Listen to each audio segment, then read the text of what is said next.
Presenter Cut Tari, 44, baru-baru ini membagikan potret bersama penyanyi Krisdayanti, 46. Ia mengenang masa-masa di mana keduanya pernah berkompetisi dalam ajang Gadis Sampul di tahun 1991 silam. Kala itu, usia keduanya masih belasan tahun. Sama-sama pernah mencoba peruntungan di dunia permodelan, kini keduanya sukses di industri hiburan dengan karir masing-masing.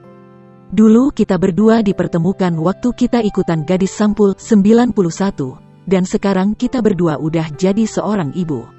Mau lihat wajah Krisdayanti Lemos dan diriku waktu tahun 91? Di slide kedua ya, tulis Cut Tari. Postingan Cut Tari tersebut ramai dikomentari sejumlah rekan artis. Sejumlah netizen lain nampak memuji penampilan kedua artis itu yang semakin cantik dan glowing di usia kepala 4.